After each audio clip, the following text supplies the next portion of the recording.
All right, y'all. Today we're going to be reading a book by a very, very popular author, Sun Tzu, The Art of War. And I'm going to skip the introduction and go straight to chapter 1, Laying Plans. Page 47, Laying Plans. 1. Sun Tzu said, "The art of war is of vital importance to the state." 2.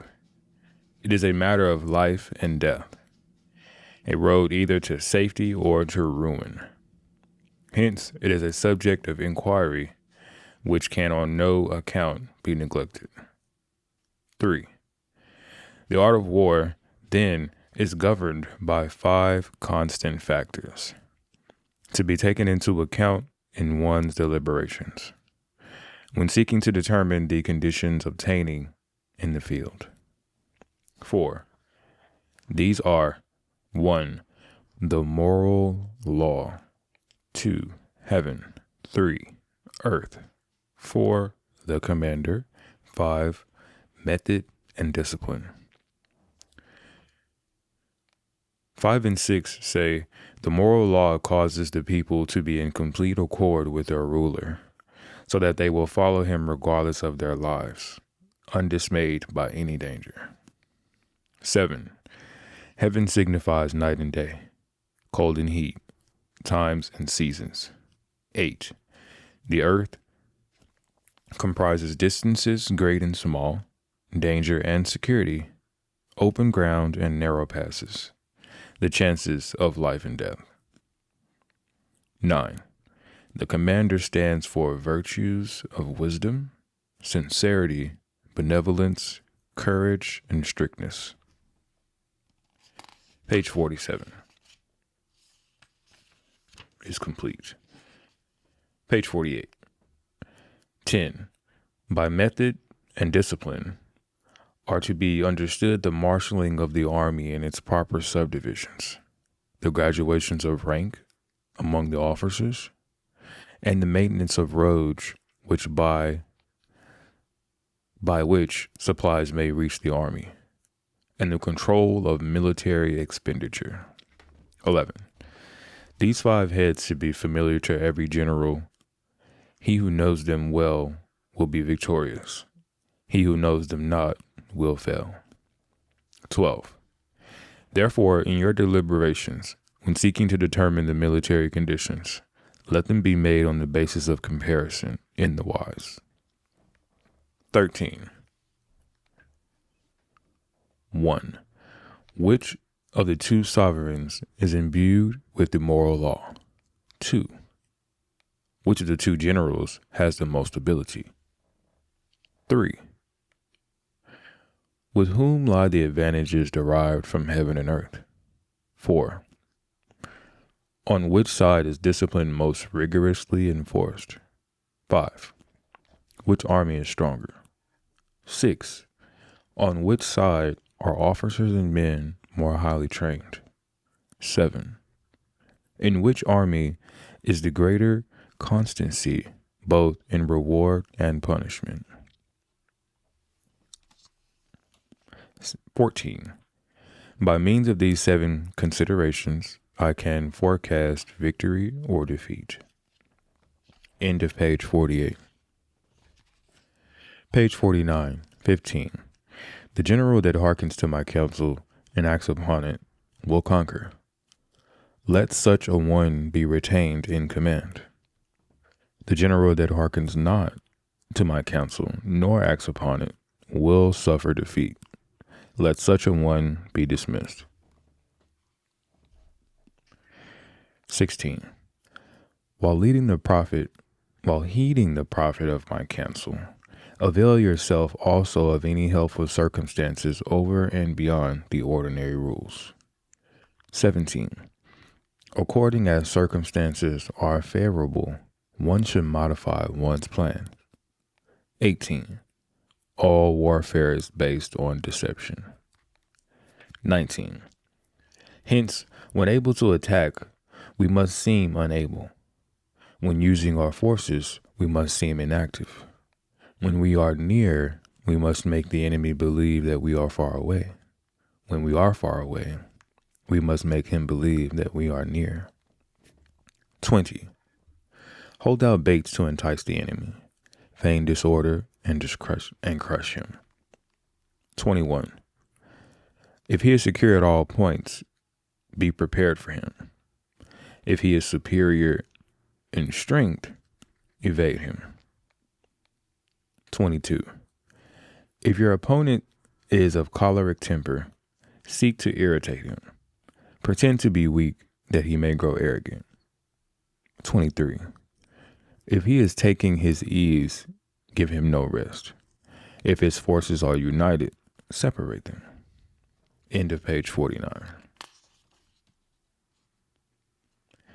Page 50. 24. Attack him where he is unprepared. Appear where you are not expected. 25. These military devices leading to victory must not be divulged beforehand. 26. Now the general who wins a battle makes many calculations in his temple ere before the battle is fought. The general who loses a battle makes but few calculations beforehand. Thus do many calculations lead to victory, and few calculations lead to defeat. How much more no calculation at all? It is by attention to this point that I can foresee who is likely to win or lose.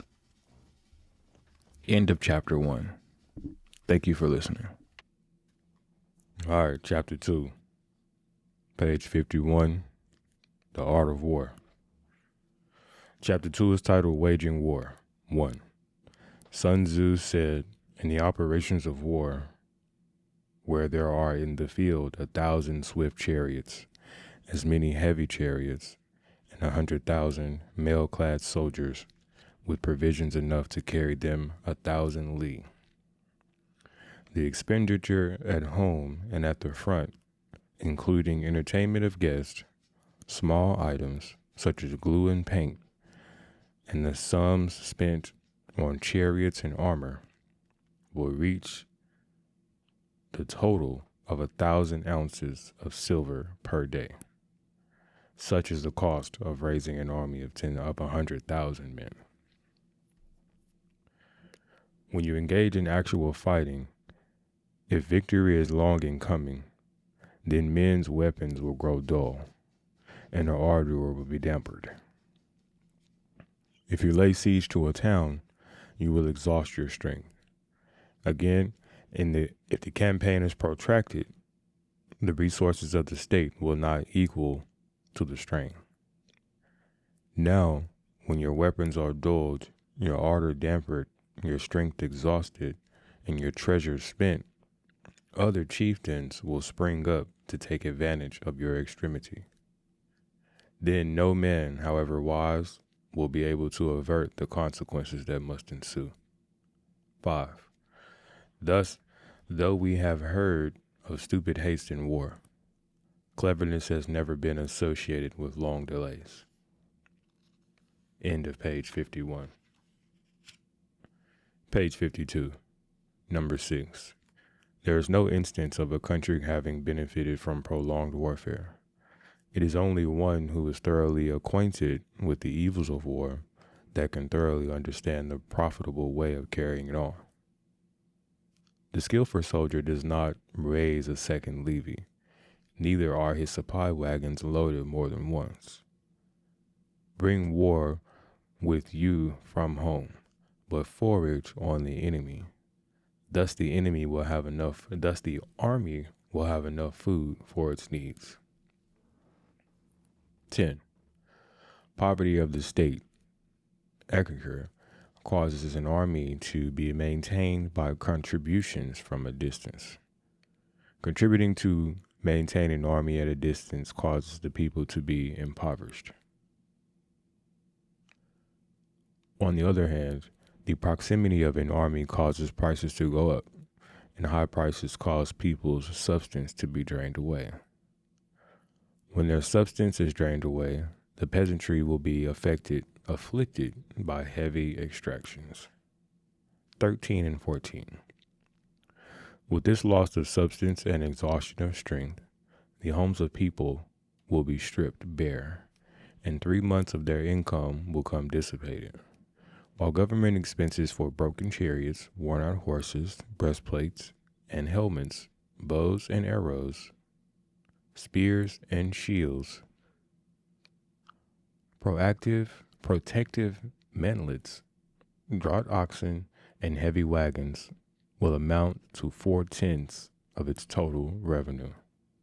End of page 52. Page 53, number 15. Hence a wise general makes it a point of foraging on the enemy. 1 cartload of the enemy's provisions is equivalent to 20 of one's own.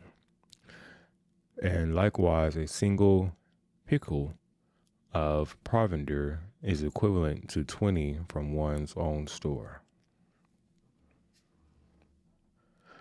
Now, in order to kill the enemy, our men must be roused to anger, that there may be advantage from defeating the enemy. They must have their rewards.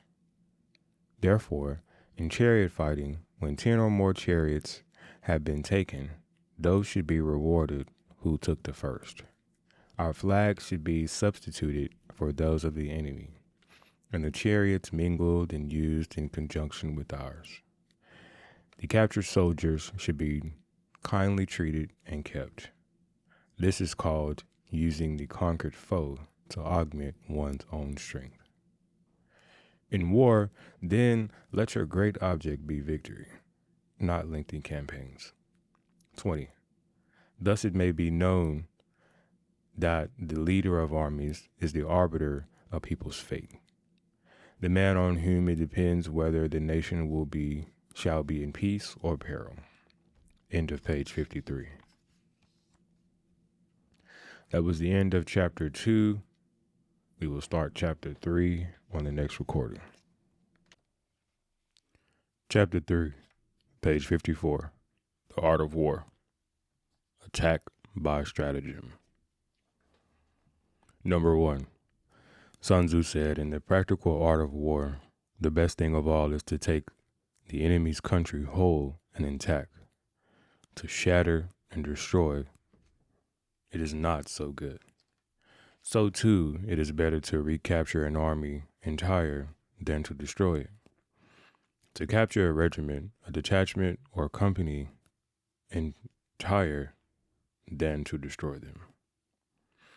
Number 2. Hence, to fight and conquer in all your battles is not supreme excellence. Supreme excellence consists in breaking the army's resistance without fighting. Thus, the highest form of generalship is to balk the enemy's plans. The next is to prevent the junction of the enemy's forces. The next, in order, is to attack the enemy's army in the field. And the worst policy of all is to besiege walled cities. Number 4. The rule is not to besiege walled cities if it can be possibly avoided. The preparation of mantlets, movable shelters, and various implements of war will take up 3 whole months, and the piling up of mounds over against the wall will take 3 months more. Number 5. The general, unable to control his irritation, will launch his men to assault like swarming ants, with the result that 1/3 of his men are slain, when the town still remains untaken. While the town still remains untaken. Such are the disastrous effects of a siege. 6. Page 55. Therefore, the skillful leader subdues the enemy's troops without any fighting. He captures their cities without laying siege to them. He overthrows their kingdom without lengthy campaigns in the field. With his forces intact, he will dispute the mastery of the empire, and thus, without losing a man, his triumph will be complete. This is the method of attacking by stratagem. It is the rule of war If our forces are 10 to the enemy's 1, to surround them. If 5 to 1, attack him. If twice as numerous, to divide our army into 2. 9. If equally matched, we can offer battle. If slightly inferior in numbers, we can avoid the enemy. If quite unequal in every way, we can flee from him. 10. Hence, though, an obstinate fight may be made by a small force. In the end, it must be captured by the larger force. 11. Now the general is the bulwark of the state.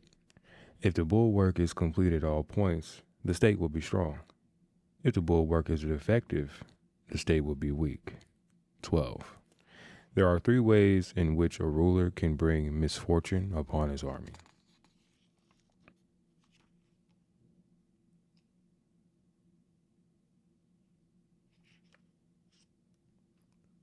End of page 55. Page 56. Number 13.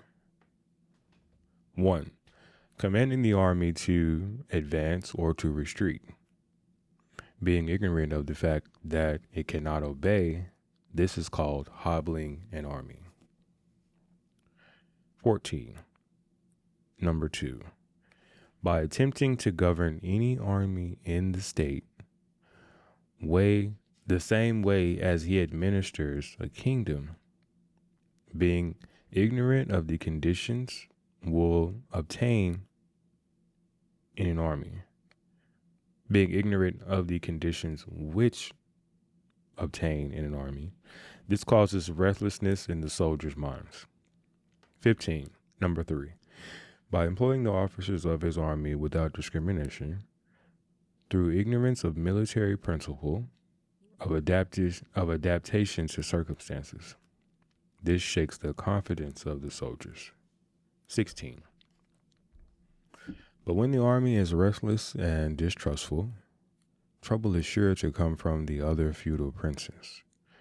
This is simply bringing anarchy into the army and flinging victory away. Number 17. Thus we may know that there are 5 essentials for victory. 1. He will win who knows when to fight and will not to fight. 2. He will win who knows how to handle both superior and inferior forces. 3. He will win whose army is animated by the spirit throughout all its ranks. 4. He will win who prepared himself, waits to take the enemy unprepared. 5. He will win who has the military capacity and is not interfered with by the sovereign. Victory lies in the knowledge of these 5 points. Number 18. Hence the saying, if you know the enemy and you know yourself, you need not fear the result of 100 battles. If you know yourself, but not the enemy, for every victory gained, you will also suffer a defeat. If you know neither the enemy nor yourself, you will succumb in every battle. End of page 57. And that is also the end of chapter 3.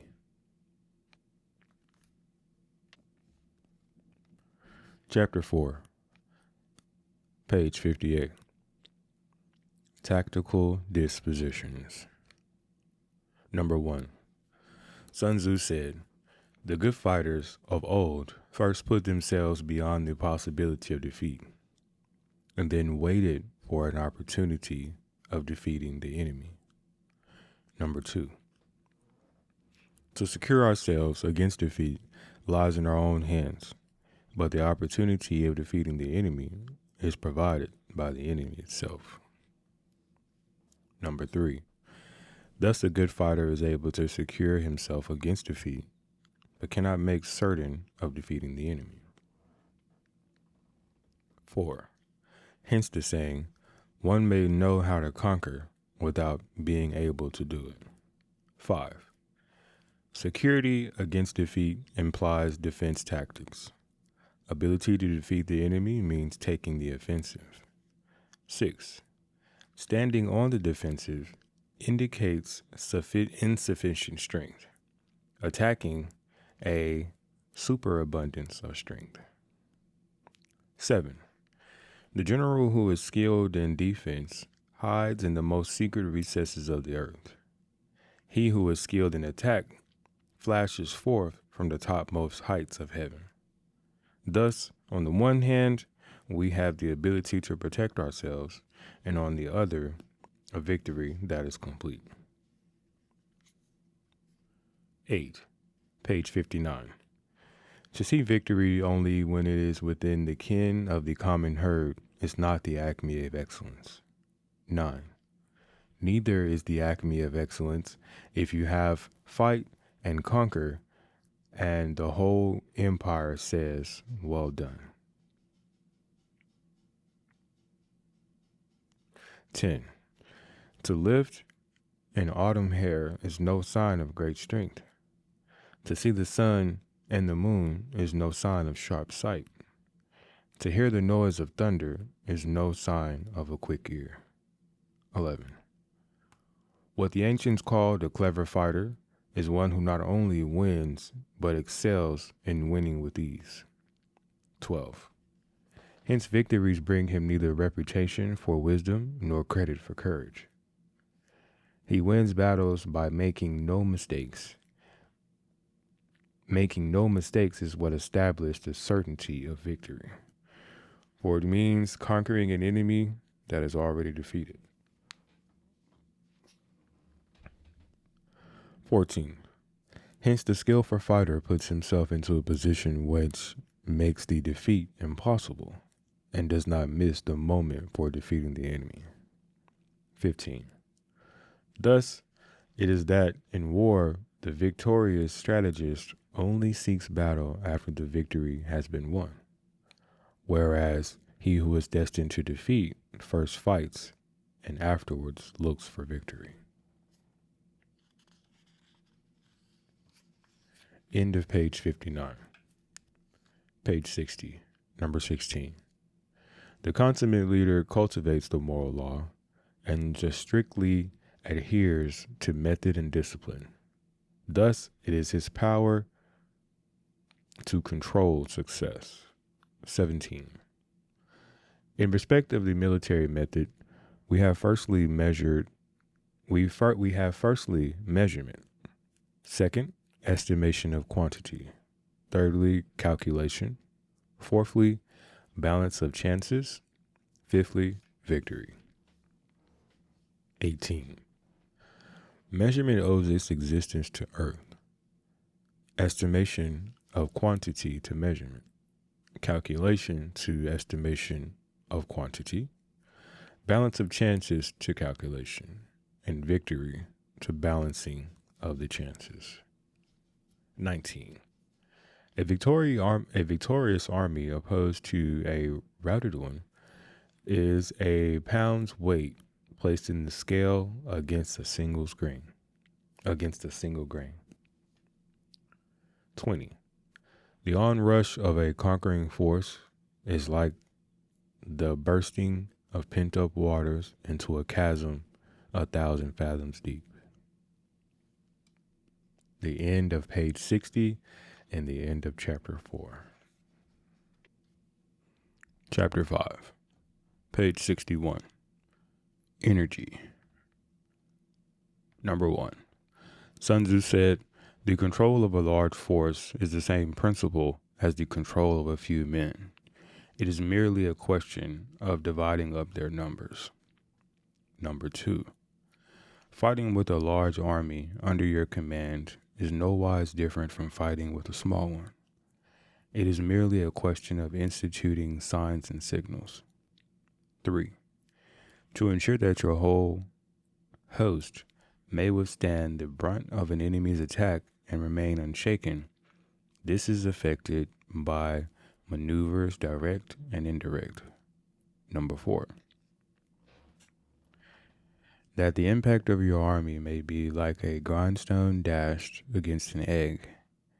It is effective by the science of weak points and strong. 5. In all fighting, the direct method may be used for joining battle, but indirect methods will be needed in order to secure victory. Number 6. Indirect tactics effectively applied are inexhaustible, as heaven and earth, unending as the flow of rivers and streams. Like the sun and the moon, they end but to begin anew. Like the 4 seasons, they pass away to return once more. Number 7. There are not more than 5 musical notes, yet the combinations of these 5 give rise to more melodies than can ever be heard.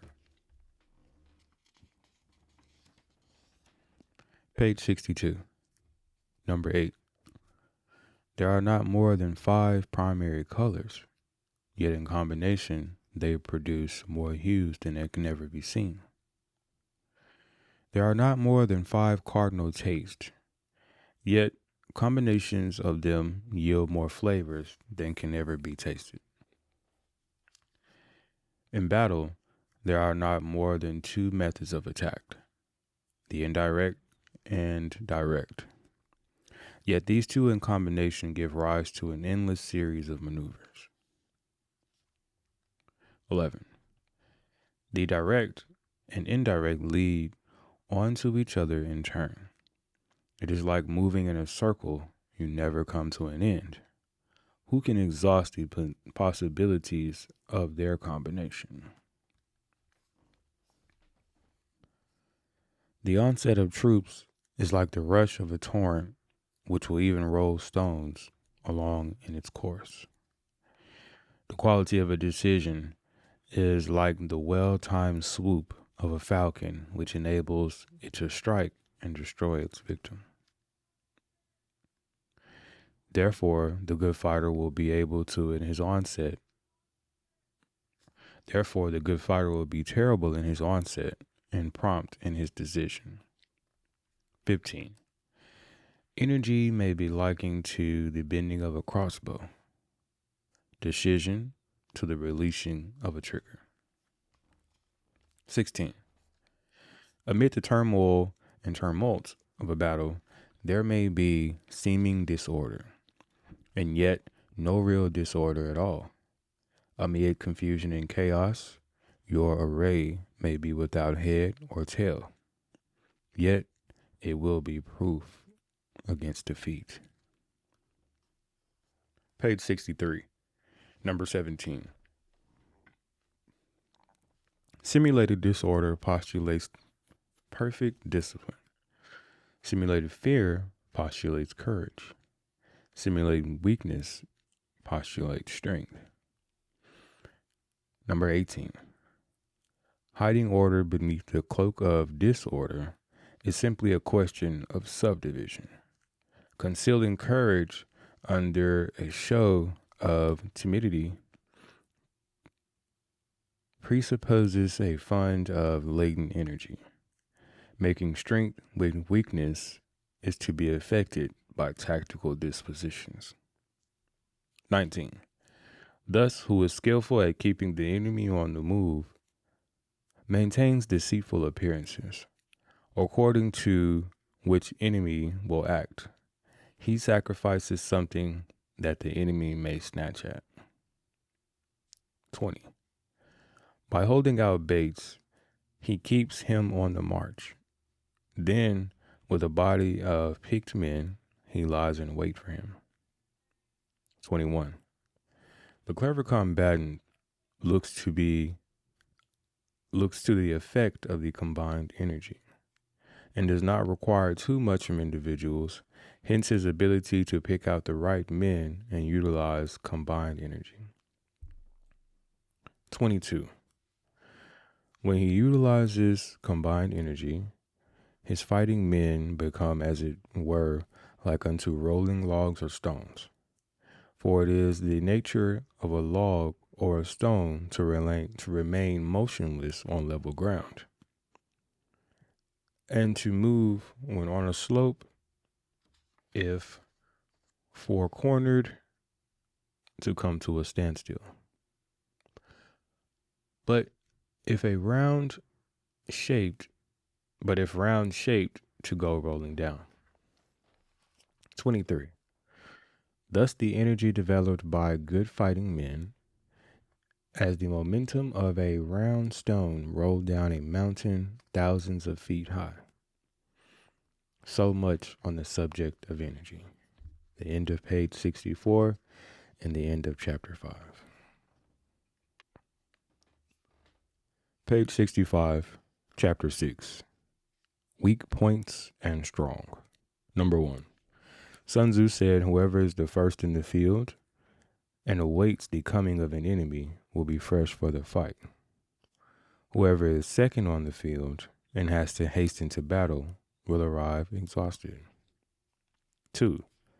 Therefore, the clever combatant imposes his will on the enemy, but does not allow the enemy's will to be imposed on him. 3. By holding out advantages to him, he can cause the enemy to approach of his own accord. By inflicting damage, he can make it possible for the enemy to draw near. Number 4. If the enemy is taking his ease, he can harass him. If well supplied with food, he can starve him out. If equally encamped, he can force him to move. 5. Appear at points which the enemy must hasten to defend. March swiftly to places where you are not expected. 6. An enemy may march great distances without stress. If it marches through country where the enemy is not. 7. You can be sure of succeeding in your attacks if you only attack places which are undefended. You can ensure the safety of your defense if only you hold positions that cannot be attacked. End of page 65. Page 66, number 8. Hence the general that is skillful in attack, whose opponent does not know what to defend, and he is skillful in the defense of whose opponent does not know what to attack. 9. O divine art of subtlety and secrecy, through you we learn to be invisible, through you inaudible, and hence we can hold the enemy's fate in our hand. 10. You may advance and be absolutely irresistible. If you make for the enemy's weak points, you may retire and be safe from pursuit if your movements are more rapid than those of your enemy. 11. If we wish to fight, the enemy can be forced to an engagement even though he be sheltered by a high rampart and deep ditch. All we need to do is attack some other place that he will be obliged to relieve. 12. If we do not wish to fight, we can prevent the enemy from engaging us even though the lines of our encampments be merely traced out on the ground. All we need to do is throw something odd and unaccountable in his way. 13. By discovering the enemy's dispositions and remaining invisible ourselves, we can keep our forces concentrated while the enemy must be divided. 14. We can form a single united body, while the enemy must split up into fractions. Hence, there will be a whole pitted against the separate parts of a whole, which means that there will be many to the enemy's few.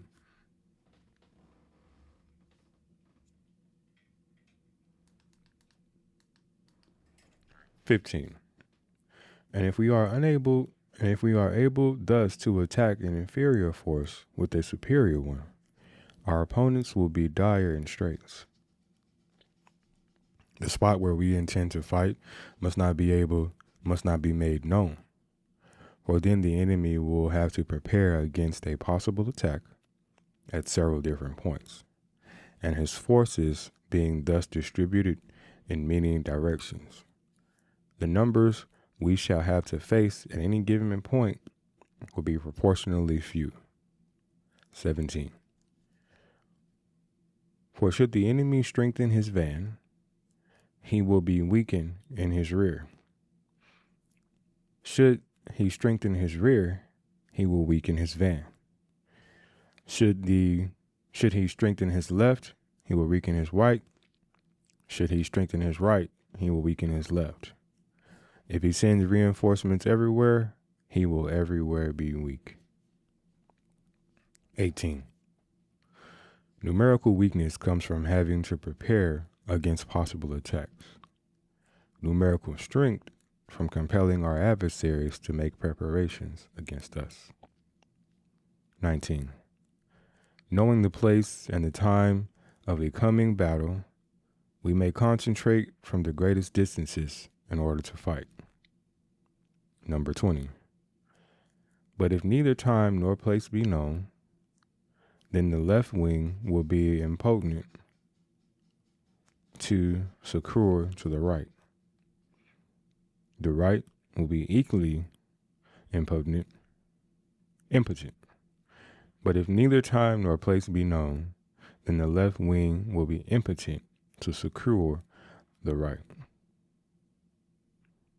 The right equally impotent to secure the left.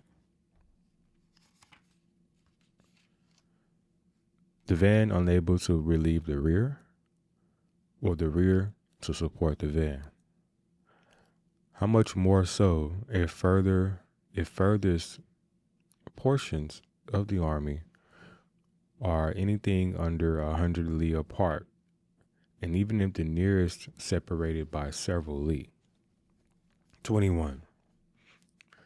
Though according to my estimate, the soldiers of UA exceed our own in number, that shall advantage them nothing in the matter of victory. I say then that victory can be achieved. 22. Though the enemy can be stronger in numbers, we may prevent him from fighting. Scheme so as to discover his plans and the likelihood of their success. 23. Rouse him and learn the principle of his activity or inactivity. Force him to reveal himself so as to find out his vulnerable spots. 24. Carefully compare the opposing army with your own, so that you may know the strength is subordinate or whether it is deficient, superabundant, and where it is deficient. 25.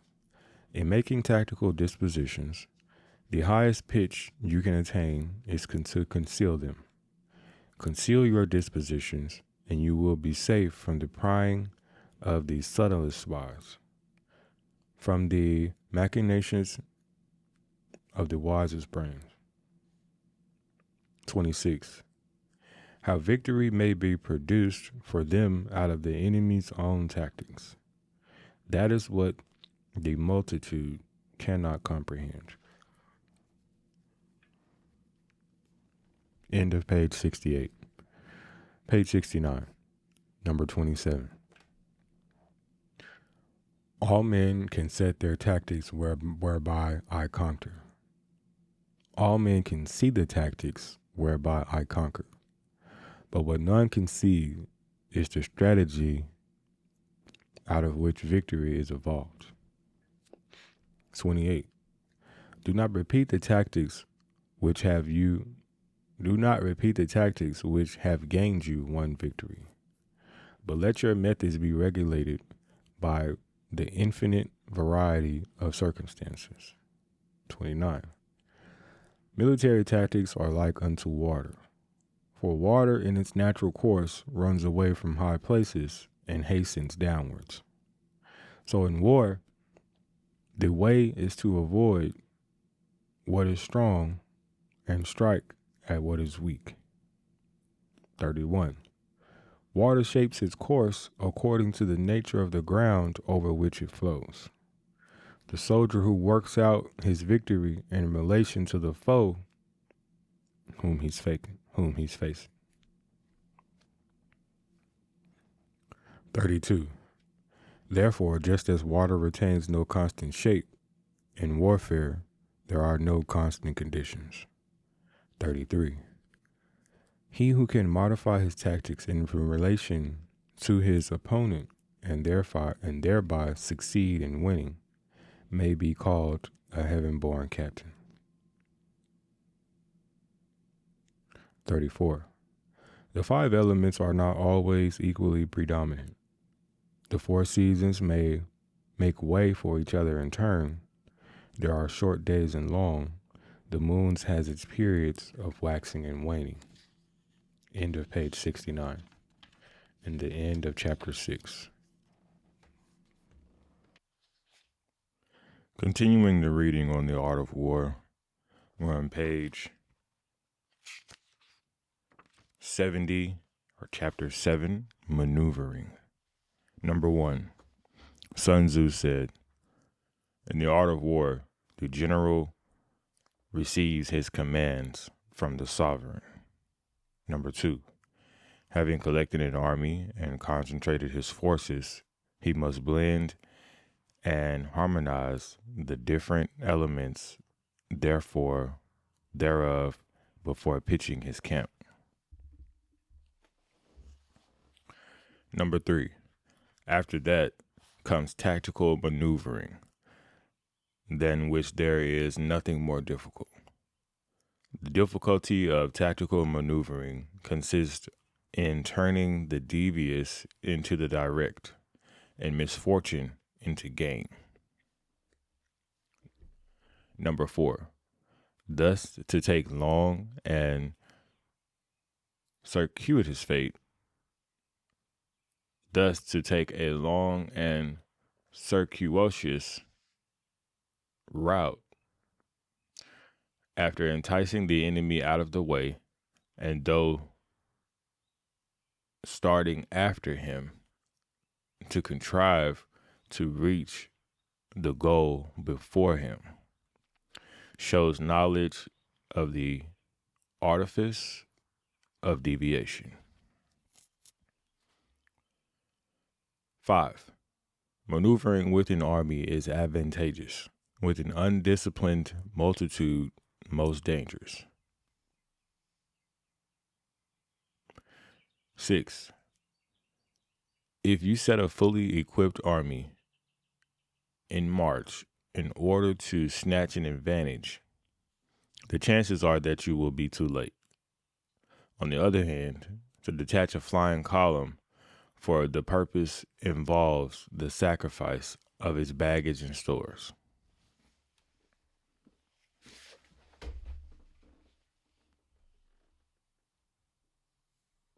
Number 7, thus if you order your men to roll up their buff coats and make forced marches without halting day or night, covering double the usual distance at a stretch, doing 100 li in order to wrest an advantage, the leaders of your 3 divisions will fall into the hands of the army.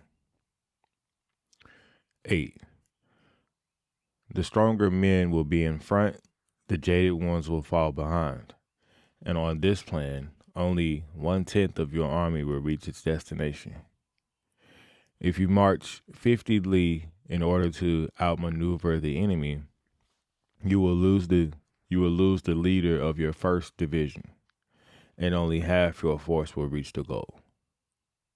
If you march 30 li with the same object, 2/3 of your army will arrive. We may take it then that an army without its baggage train is lost. Without provisions, it is lost. Without basis of supply, it is lost. We cannot enter into alliances until we are acquainted with the designs of our neighbors. 13, we are not fit to lead an army on the march unless we are familiar with the face of the country, its mountains and forests, its pitfalls and precipices, its marshes and swamps. 14. We shall be unable to turn natural advantage to account unless we make use of local guides. In war, practice dissimulation, and you will succeed. Move only if there is real advantage to be gained.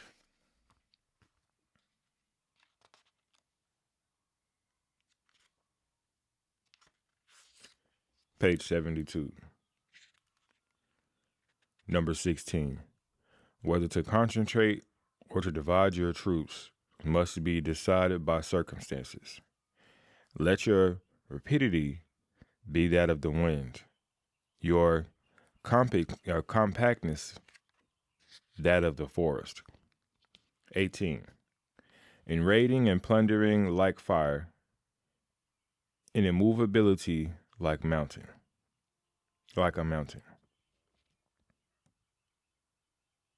In raiding and plundering be like fire,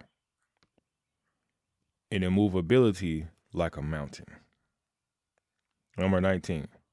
Let your plans be dark and impenetrable as night, and when you move, fall like a thunderbolt. When you plunder a countryside, let the spoil be divided amongst your men. When you capture new territory, cut it up into allotments for the benefit of the soldiery. 21. Ponder and deliberate before you make a move. 22.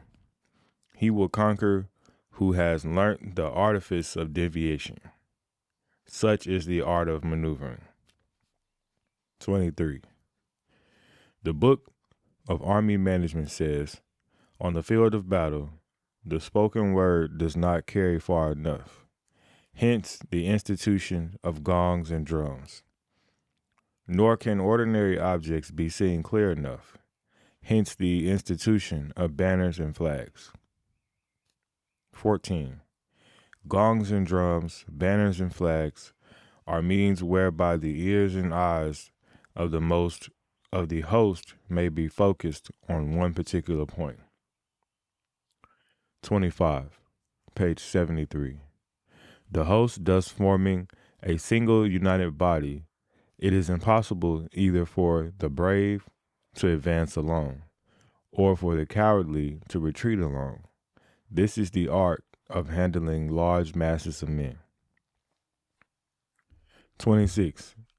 In night fighting, then make use of signal fires and drums, and in fighting by the day of flags and banners, as a means of influencing the ears and eyes of your army.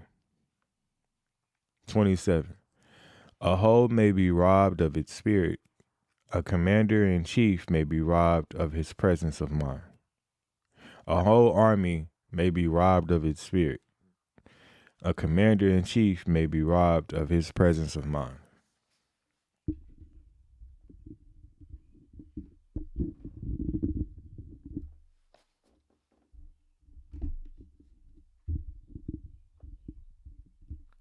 "28. Now a soldier's spirit is keenest in the morning. By noonday it has begun to flag, and in the evening his mind is bent only returning to camp."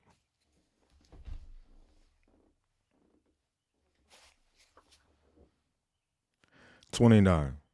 A clever general therefore avoids an army which its spirit is keen, but attacks when it is sluggish and inclined to return. This is the art of studying moods."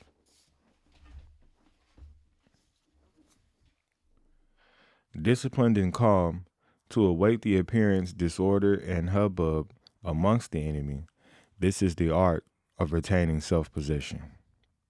31. To be near the goal while the enemy is still far from it, to wait at ease while the enemy is toiling and struggling, to be well fed while the enemy is famished. This is the art of husbanding one's strength.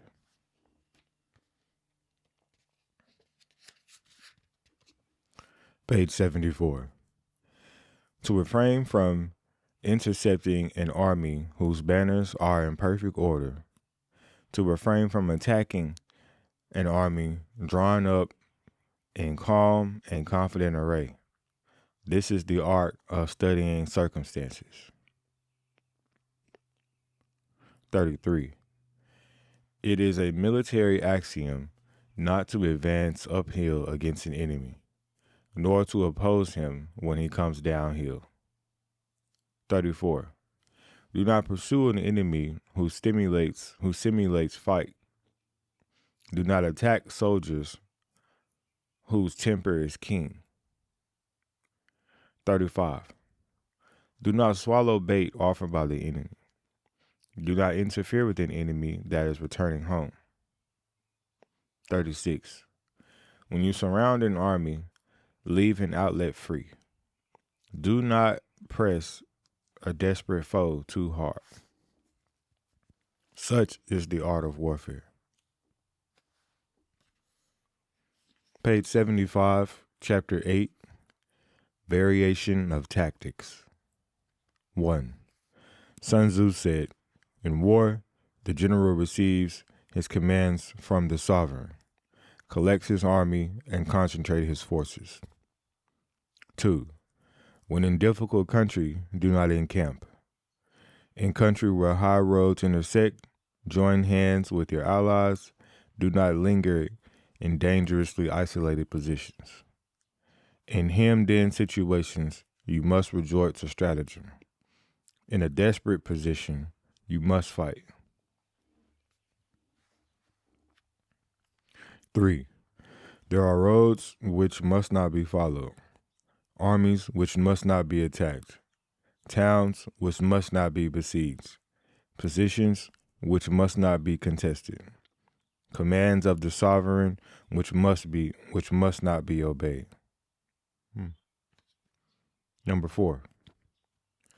The general who thoroughly understands the advantages that accompany variations of tactic knows how to handle his troops. 5.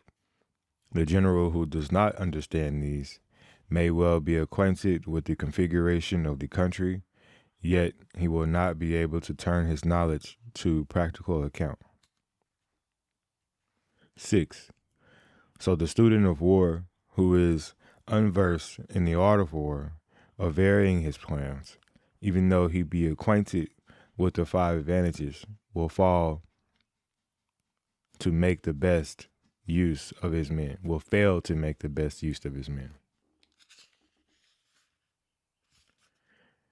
Page number 76.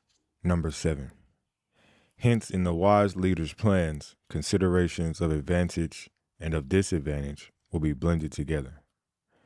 If our expectation of advantage be tempered in this way, we may succeed in accomplishing the essential part of our schemes. Number 9. If, on the other hand, in the midst of difficulties, we are always ready to seize an advantage, we may extricate ourselves from misfortune. Number 10. Reduce the hostile chiefs by inflicting damage on them. Make trouble for them, and keep them constantly engaged. Hold out specious allurements and make them rush to any given point. 11. The art of war teaches us to rely not on the likelihood of the enemy's not coming, but on your own readiness to receive him. Not on the chance of his not attacking, but rather on the fact that we have made our position unassailable. 12. There are 5 dangerous faults which may affect the general. 1. Recklessness, which leads to destruction. 2. Cowardice, which leads to capture. 3. A hasty temper, which can be provoked by insults. 4. a delicacy of honor which is sensitive to shame. 5. Over solicitude for his men. Over solicitude for his men, which exposes him to worry and trouble. Page 77, number 13. These are 5 besetting sins of a general, ruinous to the conduct of war. 14. When an army is overtaken, and when an army is overthrown and its leader is slain, the cause will surely be found amongst the 5 dangerous faults. Let them be the subject of meditation.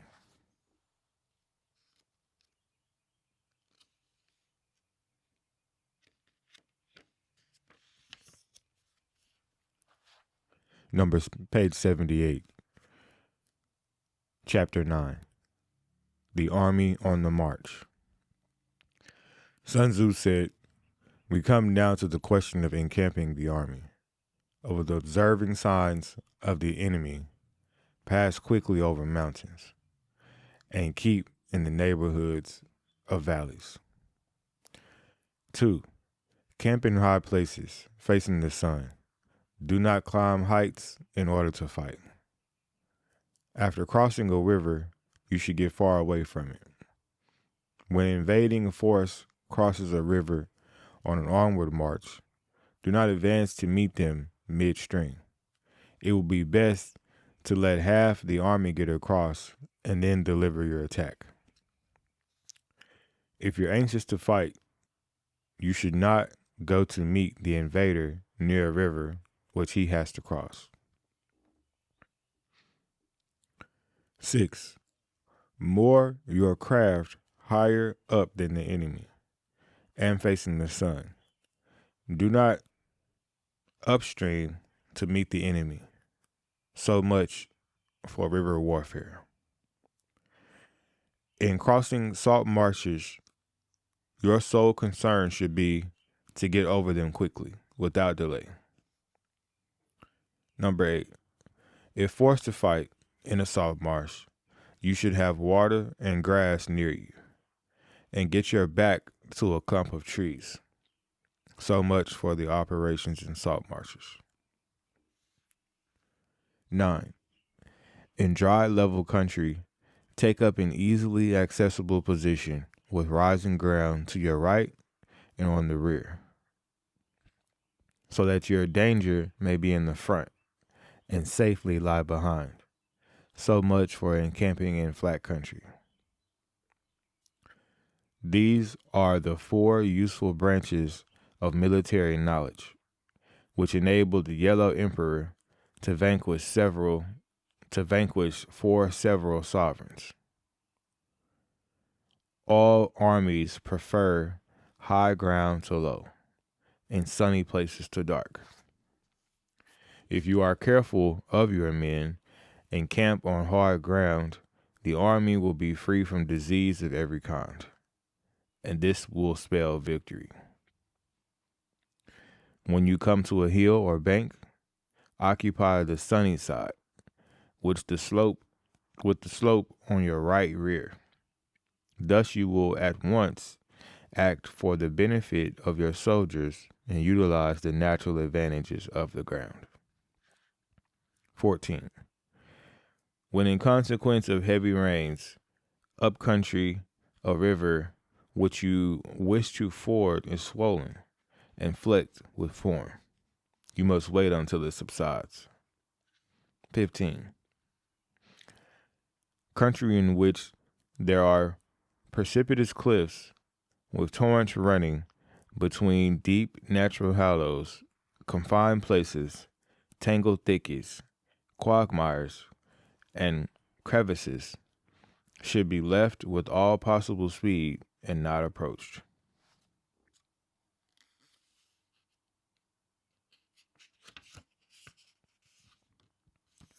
Page 80.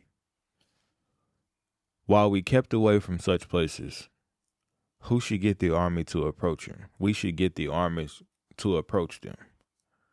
While we face them, we should let the army have them on his rear. If in the neighborhood of your camp there should be a hilly country, ponds surrounded by aquatic grass, hollow basins filled with reeds, or woods of thick undergrowth, they must be carefully routed out and searched. For these places where men in ambush or insidious spies are likely to be lurking. 18. When the enemy is close at hand and remains quiet, he is relying on the natural strength of his position. When he keeps aloof and tries to provoke a battle, he is anxious for the other side to advance. If his place of encampment is easy to access, he is tendering a bait. Movement amongst the trees of a forest shows that an enemy is advancing. The appearance of a number of screens in the midst of thick grass means that the enemy wants to make us suspicious. The rising of birds in their flight is the sign of an ambuscade. Startled beasts indicate that a sudden attack is coming. When there is dust rising in a high column, it is to be the sign of chariots advancing. When the dust is low but spread over wide areas, it betokens the approach of infantry. When it branches out over several different directions, and it shows that parties have been sent to collect firewood, a few clouds of dust moving to and fro signify that the army is encamping. 24. Humble words and increased preparations are the sign that the enemy is about to advance. Violent language and driving forward is as if to the attack are signs that he will retreat. When the light chariots come out to first and take up position on the wings, it is the sign that the enemy is forming for battle. 26. Peace proposals unaccompanied by a sworn covenant indicate a plot. 27. When there is much running about and the soldiers fall into rank, it means that the critical moment has come. When some are seen advancing and some are retreating, it is a lure. When the soldiers stand leaning on their spears, they are faint from the want of food. If those who are sent to draw water begin drinking themselves, the army is suffering of thirst. If the enemy sees an advantage to be gained and making no effort to secure it, the soldiers are exhausted.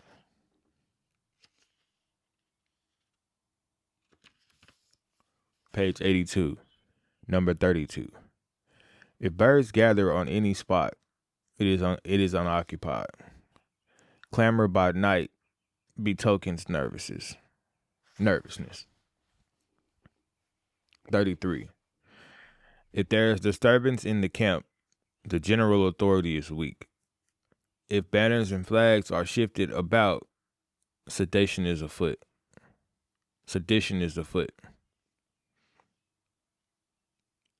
If the officers are hungry, it means that the men are kept weary. When the army feeds its horses with grains and kills its cattle for food, when the men do not hang their cooking pots over the camping fires, showing that they will not return to their tents, you may know that they are determined to fight to death.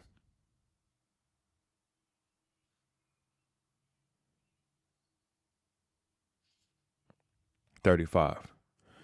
The sight of men whispering together in small knots or speaking in subdued tones point to a disaffection amongst the rank and file.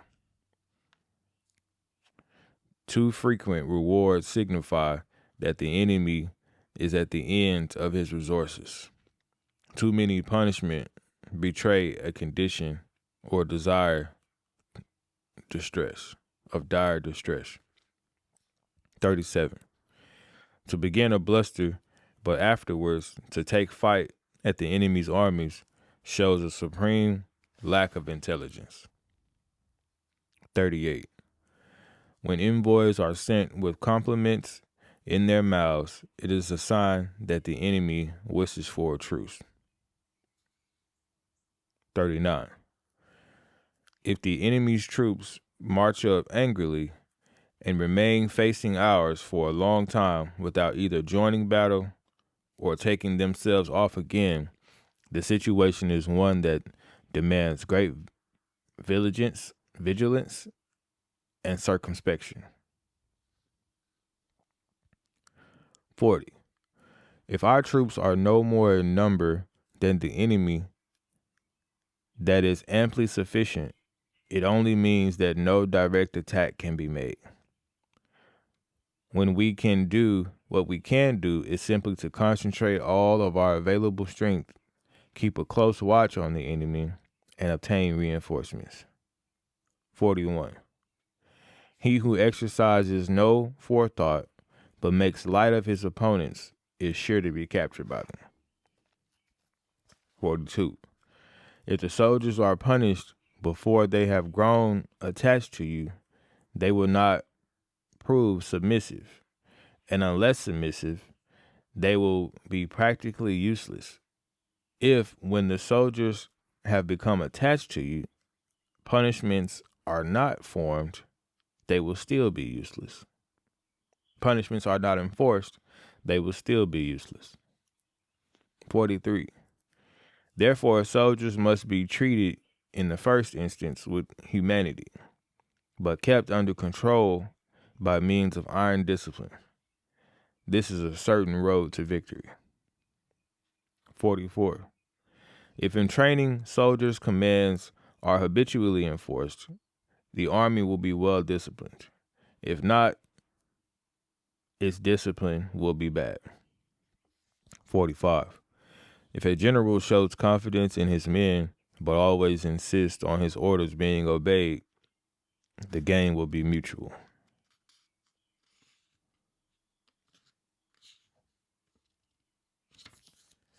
Page 84, Chapter 10, Terrain. Sun Tzu said we may distinguish 6 kinds of terrain, to wit: 1. Accessible ground. 2. Entangling ground. 3. Temporizing ground. 4. Narrow passes. 5. Precipitous heights. 6. Positions at a great distance from the army. 2. Ground which can be freely traversed by both sides is called accessible. 3. With regards to grounds of this nature, be before the enemy in accompanying the raised and sunny spots, and carefully guard your line of spies. Then you will be able to fight with advantage. 4. Ground which can be abandoned but is hard to reoccupy is called entangling. From a position of this sort, if the enemy is unprepared, you may sally forth and defeat him. But if the enemy is prepared for you coming, and you fail to defeat him, then return being impossible, disaster will ensue. 6. When the position is such that neither side will gain by making the first move, it is called temporizing ground. In a position of this sort, even though the enemy should offer us an unattractive bait, it will be advisable not to steer forth, but rather to retreat, thus enticing the enemy in his turn. Then, when part of his army has come out, we may deliver our attack with advantage. Number 8. With regard to narrow passes, if you can occupy them, first, let them be strongly garrisoned and await the advent of the army. 9. Should the army forestall you in occupying a pass, do not go after him if the pass is fully garrisoned, but only if it is weakly garrisoned. Number 10. With regards to precipitous heights, if you are beforehand with your adversary, you should occupy the raised and sunny spots, and there wait for him to come up. 11. If the enemy has occupied them before you, do not follow him, but retreat and try to entice him anyway. If you are situated at a great distance from the enemy, and the strength of the two armies is equal, it is not easy to provoke a battle, and fighting will be to your disadvantage. 13. These are the 6 principles connected with earth. The general who has obtained a responsible post must be careful to study them. Now, an army is exposed to 6 several calamities, not arising from the natural causes, but from faults for which the general is responsible. These are 1. Flight. 2. Insubordination. 3. Collapse. 4. Ruin. 5. Disorganization. 6. Rout. 15. Other conditions being equal, if one force is hurled against another 10 times its size, the result will be flight of the former. When the common soldiers are too strong and their officers too weak, the result is insubordination. When the officers are too strong and the common soldiers too weak, the result is collapse. 17.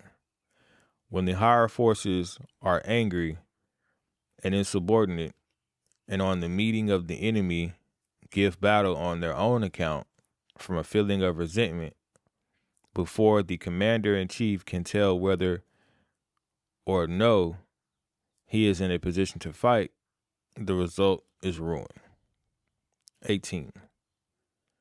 When the general is weak and without authority, when his orders are not clear and distinct, when there are no fixed duties assigned to officers and men, and the ranks are formed in a slowly haphazard manner, the result is utter disorganization. When a general unable to estimate the enemy's strength allows an inferior force to engage a larger one, or hurls a weak detachment against a powerful one, and neglects to place picked warriors in the front rank, the result must be rout. 20. These are the 6 ways of courting defeat, which must be carefully noted by the general who has attained a responsible post. 21. The natural formation of the country is the soldier's best ally, but a power of estimating the adversary, of controlling the forces of victory, and shrewdly calculating difficulties, dangers, and distances constitute the test of a great general. He who knows these things and in fighting puts his knowledge into practice will win his battles. He who knows them not nor practices them will surely be defeated. If fighting is sure to result in victory, then you must fight, even though the ruler forbid it. If fighting will not result in victory, then you must fight, and you must not fight, even at the ruler's bidding. The general who advances without coveting fame and retreats without fearing disgrace, whose only thought is to protect his country and do good service for his sovereign, is the jewel of the kingdom. Regard your soldiers as children, and they will follow you into the deepest valleys. Look upon them as your own beloved sons, and they will stand by you even unto death.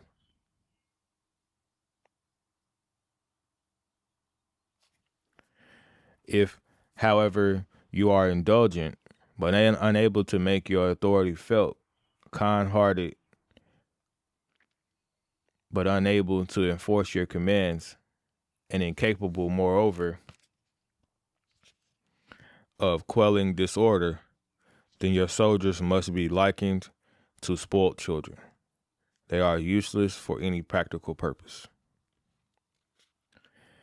If we know that our own men are in a condition to attack, but are unaware of the enemy that is open to attack, we have gone only halfway towards victory. If we know that the enemy is open to attack, but are unaware that our own men are not in a condition to attack, we have gone only halfway towards victory. If we know that the enemy is open to attack, and also that our men are in a condition to attack, but are unaware of the nature of the ground makes fighting impractical, we have still only gone halfway towards victory. Hence, the experienced soldier, once in motion, is never bewildered. Once he has broken camp, he is never at a loss. Hence the saying, if you know the enemy and you know yourself, your victory will not stand in doubt. If you know heaven and you know earth, you may make your victory complete. The end of chapter 10 and the end of today's reading. Back to the reading of Art of War by Sun Tzu, page 89, chapter 11, the 9 situations. Number 1. Sun Tzu said the art of war recognizes 9 varieties of ground. 1. Dispersive ground. 2. Facile ground. 3. Contentious ground. 4. Open ground. 5. Ground of intersecting highways. 6. Serious ground. 7. Difficult ground. 8. Hemmed in ground. 9. Desperate ground.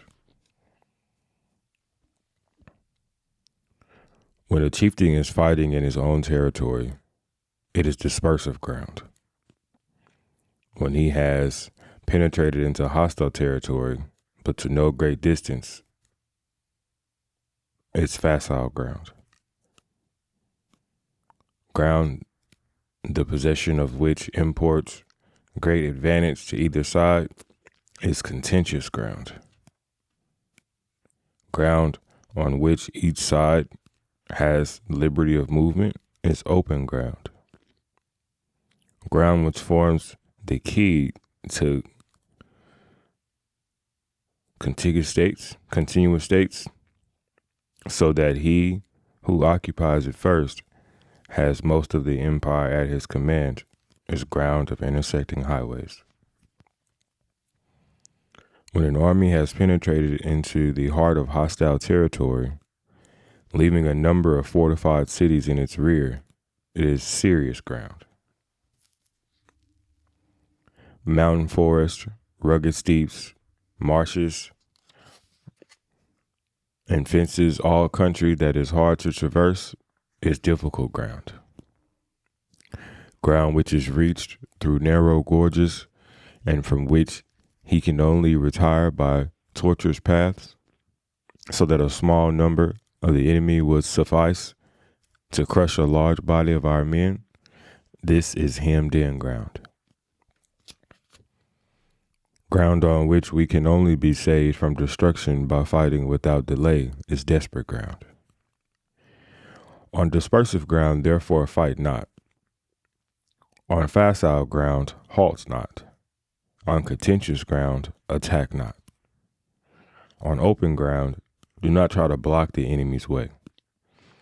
On the ground of intersecting highways, join hands with your allies. On serious ground, gather and plunder. In difficult ground, keep steadily on the march. On hemmed-in ground, resort to stratagem. On desperate ground, fight. Those who were called skillful leaders of old knew how to drive a wedge between the enemy's front and rear to prevent a cooperation between his large and small divisions, to hinder the good troops from rescuing the bad, the officers from rallying their men. When the enemy's men were scattered, they prevented them from concentrating. Even when their forces were united, they managed to keep them in disorder. When it was to their advantage, they made a forward move. When otherwise, they stopped still. If asked how to cope with the great host of enemy in orderly array, and on the point of marching to the attack, I should say, begin by seizing something which your opponent holds dear. Then he will be amenable to your will. Rapidity is the essence of war. Take advantage of the enemy's unreadiness. Make your way by unexpected routes and attack unguarded spots. The following are the principles to be observed by an invading force. The further you penetrate a country, the greater will be the solidarity of your troops, and thus the defenders will not prevail against you. Make forays in fertile country in order to supply your army with food. Carefully study the well-being of your men and do not overtax them. Concentrate your energy and hoard your strength. Keep your army continually on the move and devise unfathomable plans. Throw your soldiers into positions whence there is no escape, and they will prefer death to fight. They will prefer death to flight.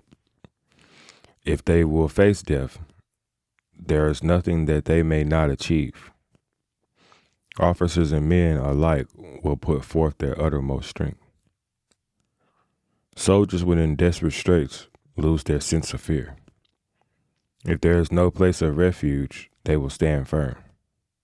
If they are in hostile country, they will show a stubborn front. If there is no help for it, they will fight hard. Thus, without waiting to be marshaled, the soldiers will constantly on the QV. Without wanting to be asked, they will do your will. Without waiting to be asked, they will do your will. Without restrictions, they will be faithful. Without giving orders, they can be trusted. Prohibit the taking of omens, and do away with superstitious doubts. Then until death itself comes, no calamity need be feared. If our soldiers are not overburdened with money, it is not because they have a distaste for riches. If their lives are not unduly long, it is because they are disinclined to longevity.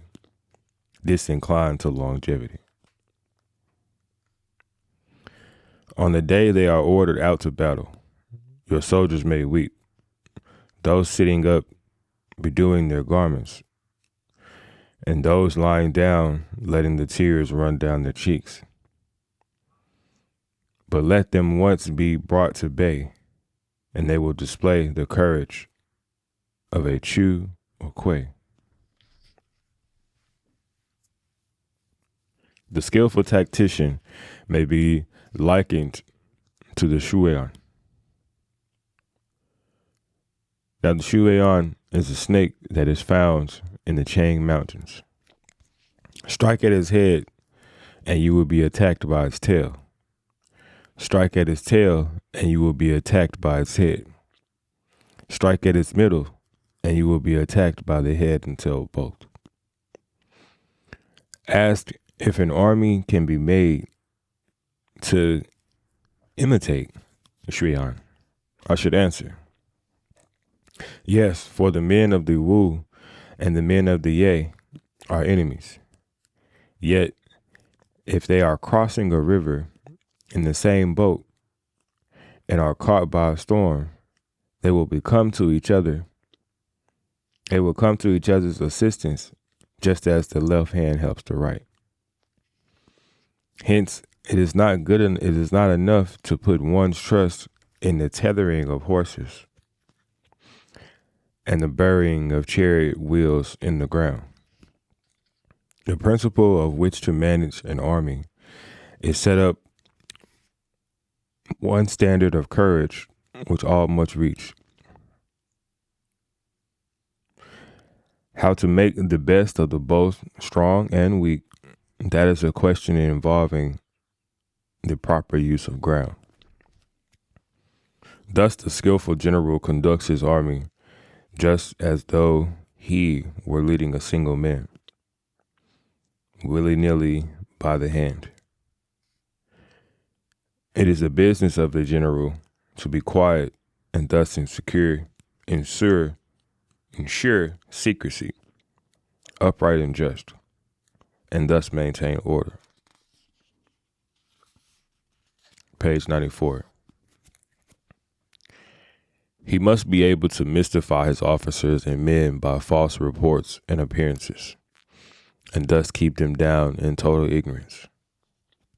By altering his arrangements and changing his plans, he keeps the enemy without definite knowledge.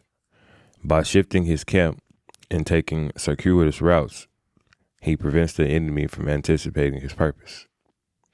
At the critical moment, the leader of an army acts like one who was climbed up to a height and then kicks away the ladder behind him. He carries his men deep into hostile territory before he shows his hand. He burns his boats and breaking his cooking pots like a shepherd driving a flock of sheep. He drives his men this way and that, and nothing knows whither he is going. To muster his host and bring it into danger, this may be termed the business of a general. The different measures suited to 9 varieties of ground, the expediency of aggressive or defensive tactics, and the fundamental laws of human nature. These are things that must most certainly be studied.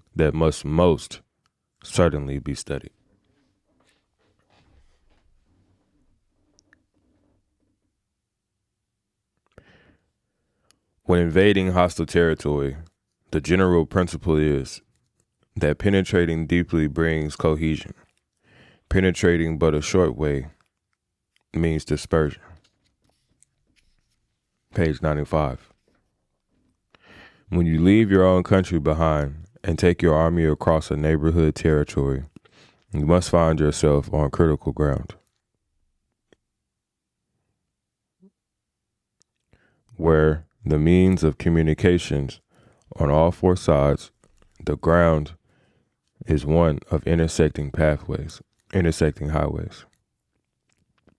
When you penetrate deeply into a country, it is serious ground.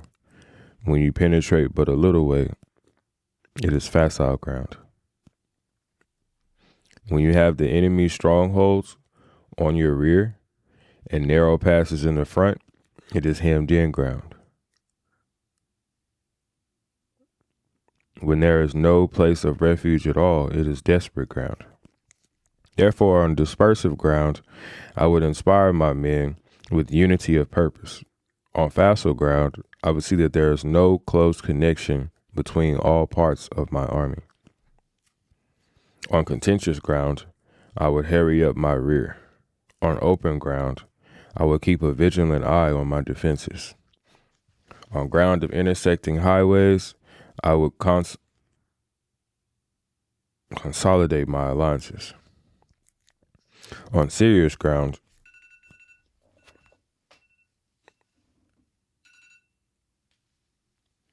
On serious ground,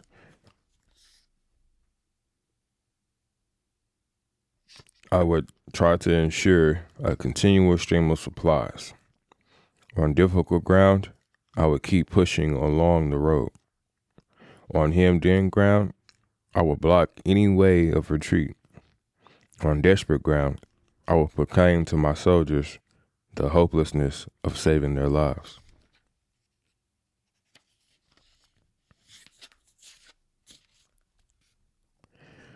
For it is the soldier's disposition to offer obstinate resistance when surrounded, to fight hard when he cannot help himself, and to obey promptly when he has fallen into danger. We cannot enter into alliance without neighboring princes until we have acquainted with their designs. We are not fit to lead an army on the march unless we are familiar with the face of the country, its mountains, its forests, its pitfalls and precipices, its marshes, swamps. We shall be unable to turn natural advantages to account unless we make use of local guides. To be ignored of any one of the following 4 or 5 principles does not befit a warlike prince. When a warlike prince attacks a powerful state, his generalship shows itself in preventing the concentration of the enemy's forces. He overawes his opponents, and their allies are prevented from joining against him. Hence, he does not strive to ally himself with all and sundry, nor does he foster the power of other states. He carries out his own secret designs, keeping his antagonists in awe. Thus, he is able to capture their cities and overthrow their kingdoms, bestow rewards without regard to rule, issue orders without regard to previous arrangements, and will be able to handle a whole army as though you had to do with but a single man. Confront your soldiers with the deed itself. Never let them know your design. When the outlook is bright, bring it before their eyes, but tell them nothing when the situation is gloomy. Place your army in deadly peril, and it will survive. Plunge it into desperate straits, and it will come in off in safety. For it is precisely when a force has fallen into harm's way that is capable of striking a blow of victory. Success in warfare is gained by carefully accommodating ourselves to the enemy's purpose. By persistently hanging on the enemy's flank, we shall succeed in the long run in killing the commander-in-chief.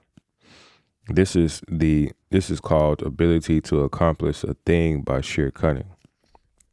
On the day that you take up your command, block the frontier passes, destroy the official tallies, and stop the passage of all emissaries.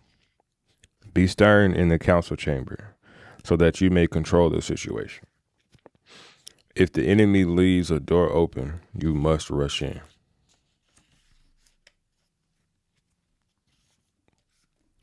Forestall your opponent by seizing what he holds dear, and subtly contrive time his arrival on the ground. Walk in the path defined by rule, and accommodate yourself to the enemy until you can fight a decisive battle. At first, then exhibit the coyness of a maiden until the enemy gives you an open. Afterwards, emulate the rapidity of a running hare, and it will be too late for the enemy to oppose you. The end of chapter 11, page 98. Chapter 12, page 99, the attack by fire. Number 1. Sun Tzu said there are 5 ways of attacking by fire. The first is to burn soldiers in their camp. The second is to burn stores. The third is to burn baggage trains. The fourth is to burn arsenals and magazines. The fifth is to hurl dropping fire amongst the enemy. In order to carry out an attack, we must have the means available. The material for raising fire should always be kept in readiness. There is a proper reason for making attacks with fire, and special days for starting a conflagration. The proper season is when the weather is very dry. The special days are those when the moon is in constellations of Sieve, the Wall, the Wing, or the Crossbar. For those are all the days of rising wind. In attacking with fire, one should be prepared to meet 5 possible developments. When the fire breaks out into the enemy's camp, respond at once with an attack from without. If there is an outbreak of fire, but the enemy soldiers remain quiet, bide your time and do not attack. When the force of the flames has reached its height, follow up with an attack. If that is protractable, if not, stay where you are. If it is possible to make an assault with fire from without, do not wait for it to break out within, but deliver your attack at a favorable moment. When you start a fire, be windward of it. Do not attack from the leeward. A wind that rises in the daytime lasts as long, but a night breeze soon fails. In every army, the developments connected with fire must be known, the movements of the stars calculated, and watch kept for the proper days. Hence, those who use fire as an aid to the attack show intelligence. Those who use water as an aid to attack gain a cession of strength. By means of water, an enemy may be intercepted, but not robbed of all of its belongings. Unhappy is the fate of the one who tries to win his battles and succeed in his attacks without cultivating the spirit of enterprise, for the result is waste of time and general stagnation. Hence is the saying, the enlightened ruler lays his plans well ahead. The good general cultivates his sources. Move not unless you see an advantage. Use not your troops unless there is something to be gained. Fight not unless position is critical. No ruler should put troops into the field merely to gain his own spleen, to gratify his own spleen. No general should fight or battle simply out of pique. If it is not to your advantage, make a forward move. If not, stay where you are. Anger may in time change to gladness. Vexation may be succeeded by content. But a kingdom that has once been destroyed can never come up again into being, nor can the dead ever be brought back to life. Hence the enlightened ruler is headful, and the good general full of caution. This is the way to keep a country at peace and an army intact.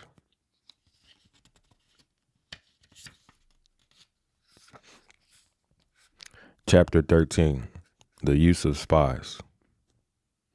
Sun Tzu said, raising a host of 100,000 men and marching them great distance entails heavy loss on the people and drain of the resources of the state. The daily expenditure will amount to 1,000 ounces of silver. There will be commotion at home and abroad, and men will drop down exhausted on the highways. As many as 700,000 families will be impeded in their labor. Hostile armies may face each other for years, striving for victory which is decided in a single day. This is being so to remain in ignorance of the enemy's condition, and simply because one grudges the outlay of 100 ounces of silver in honors and embellishments, is the height of inhumanity. One who acts thus is no leader of men, no present help to his sovereign, no master of victory. Thus, what enables the wise sovereign and the good general to strike and conquer and achieve things beyond that the reach of ordinary men is foreknowledge. Now, this foreknowledge cannot be elicited from spirits. It cannot be obtained inductively from experience, nor by deductive calculation. Knowledge of the enemy's disposition can only be obtained from other men. Hence, the use of spies, of whom there are 5 classes: local spies, inward spies, converted spies, doomed spies, and surviving spies. When those 5 kinds of spy are all at work, none can discover the secret system. This is called divine manipulation of threads. It is the sovereign's most precious faculty. Having local spies means employing the services of the inhabitants of a district. Having inward spies means making use of officials of the enemy.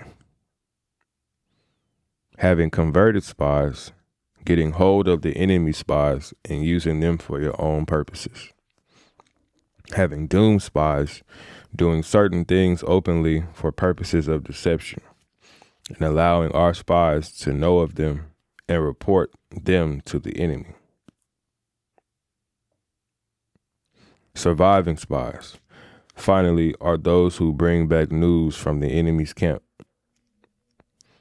Hence, it is that which none of the whole army are more intimate relations to be maintained with than spies. No one should be more liberally rewarded. In no other business should greater secrecy be preserved. Spies cannot be usefully employed without a certain intuitive sagacity. They cannot be properly managed without benevolence and straightforwardness. Without subtlety, ingenuity of mind, one cannot make certain the truth of their reports. Be subtle, and use of your spies for every kind of business. If a secret recipe of news is divulged by a spy before the time is ripe, he must be put to death, together with the man whom the secret was told.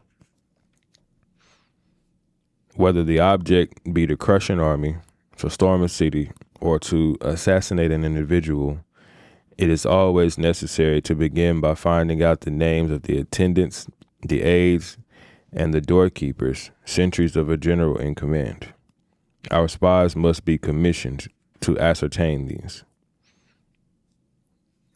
The enemy spies who have come to spy on us must be sought out, tempted with bribes, led away, and comfortably housed. Thus, they may become converted spies and available for our service. It is through the information brought by the converted spy that we are able to acquire and employ local and inward spies. It is owing to his information again that we can cause the doomed spy to carry false tidings to the enemy. Lastly, it is by his information that the surviving spy can be used on appointed occasions. The ending and aim of spying in all of its 5 varieties is the knowledge of the enemy. And this knowledge can only be derived in the first instance from the converted spy. Hence, it is essential that converted spy be treated with the utmost liberty. Of old, the rise of the Yin dynasty was due to Yi Qi, who had served under Xia.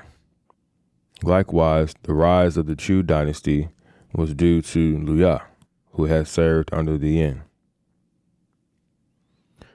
Hence, it is only the enlightened ruler and the wise general who will use the highest intelligence of the army for the purposes of spying, and thereby they achieve great results. Spies are a most important element in water because on them depends an army's ability to move.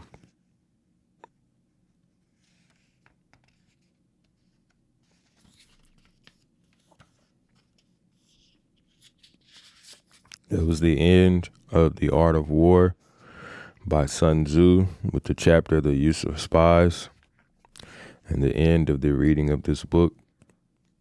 Thank you for tuning in.